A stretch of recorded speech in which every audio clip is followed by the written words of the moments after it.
ಹಾಸ್ಟೆಲ್ನಲ್ಲಿ ದಿನ ರಾತ್ರಿಯಾದರೆ ಸಾಕು ಮಕ್ಕಳು ಹೆದರುವಂತ ಪರಿಸ್ಥಿತಿ ನಿರ್ಮಾಣ ಆಗಿದೆ.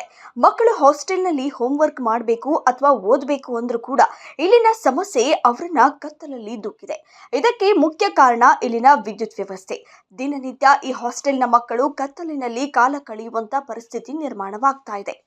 ಹೌದು, 525 ಮಕ್ಕಳಿರುವ ಅಟಲ್ ಬಿಹಾರಿ ವಾಜಪೇಯಿ ವಸತಿ ಶಾಲೆಯಲ್ಲಿ ವಿದ್ಯುತ್ ಕಡಿತವಾದ್ರೆ ಇಲ್ಲಿನ ಮಕ್ಕಳು ಕತ್ತಲಿನಲ್ಲಿ ಕಾಲ ಕಳೆಯುವಂತ ಪರಿಸ್ಥಿತಿ ನಿರ್ಮಾಣವಾಗಿದೆ. ಇದಕ್ಕೆ ಕಾರಣ ಹಾಸ್ಟೆಲ್ನ ಅವ್ಯವಸ್ಥೆ. ಇಲ್ಲಿನ ಜನರೇಟರ್ ಕೆಟ್ಟು 3 ತಿಂಗಳಾದರೂ ದುರಸ್ತಿ ಮಾಡದ ಹಿನ್ನೆಲೆ ಮಕ್ಕಳು ಕತ್ತಲಲ್ಲೇ ದಿನ ದೂಡುತ್ತಿದ್ದಾರೆ.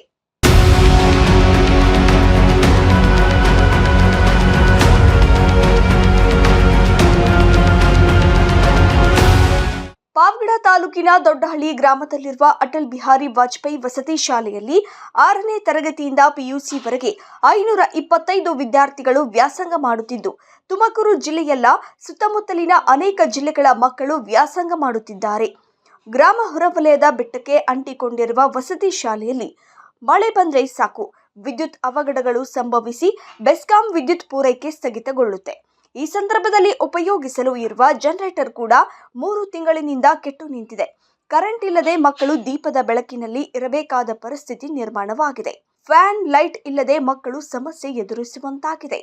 ಇಲ್ಲಿನ ಫ್ಯಾನ್ಗಳು ಕೂಡ ಸರಿಯಾಗಿ ಕಾರ್ಯನಿರ್ವಹಿಸದ ಕಾರಣ ಮಕ್ಕಳಿಗೆ ಸೊಳ್ಳೆ ಕಾಟ ಕೂಡ ಇದೆ. ಇದರಿಂದ ಮಕ್ಕಳ ಆರೋಗ್ಯದ ಮೇಲೂ ಪರಿಣಾಮ ಬೀರ್ತಾ ಇದೆ ಎನ್ನಲಾಗಿದೆ. ಇದರಿಂದ ಮಕ್ಕಳ ವ್ಯಾಸಂಗದ ಮೇಲೂ ವ್ಯತಿರಿಕ್ತ ಪರಿಣಾಮ ಬೀರ್ತಾ ಇದೆ. ಇಲ್ಲಿನ ಪ್ರಾಂಶುಪಾಲರು ಶ್ರೀಧರ್ ಇದ್ದು ಇಲ್ಲದಂತಾಗಿದೆ. ಯಾವುದೇ ಕ್ರಮ ಕೈಗೊಳ್ಳದಿರುವುದು ಸಾಕಷ್ಟು ಅನುಮಾನಗಳಿಗೆ ಕಾರಣವಾಗಿದೆ. ದಿನನಿತ್ಯ ಮೆನು ಪ್ರಕಾರ ಊಟ ಕೊಡಲ್ಲ, ಕೊಟ್ಟರೂ ಗುಣಮಟ್ಟ ಇರಲ್ಲ. ಶೌಚಾಲಯಗಳ ಪರಿಸ್ಥಿತಿ ಶೋಚನೀಯ.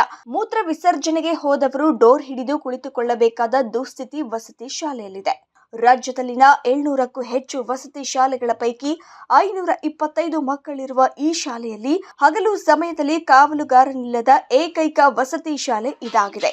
ಇಲ್ಲಿನ ಖಾಯಂ ಪ್ರಾಂಶುಪಾಲರಾದ ಕಸ್ತೂರಿ ಕುಮಾರ್ ಅವರನ್ನ ಜಿಲ್ಲೆಯ ಬೇರೆ ತಾಲೂಕಿಗೆ ತಾತ್ಕಾಲಿಕ ನಿಯೋಜನೆ ಮಾಡಿರೋದೇ ಇಷ್ಟೆಲ್ಲ ಸಮಸ್ಯೆಗಳು ಎದುರಾಗಿದ್ದು, ಕೂಡಲೇ ಈ ವಸತಿ ಶಾಲೆಯಲ್ಲಿನ ಮೂಲಭೂತ ಸಮಸ್ಯೆಗಳನ್ನ ಬಗೆಹರಿಸಿ ಕತ್ತಲಲ್ಲಿರುವ ಮಕ್ಕಳನ್ನ ಬೆಳಕಿಗೆ ತರಬೇಕಾಗಿದೆ. ಕೇಳಿಲ್ವಾ? ಏನಂತಾರೆ?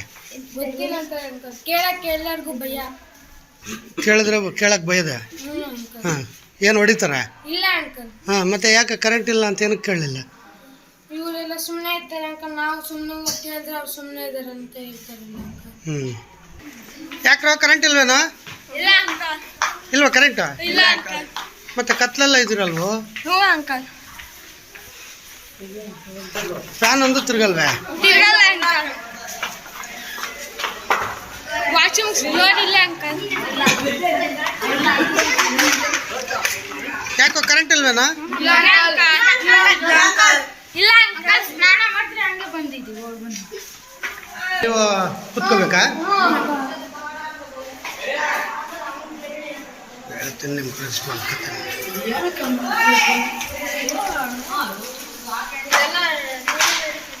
ಲೀಕೇಜ್ ಆಗ್ತಾವ ಅಂಕಲ್.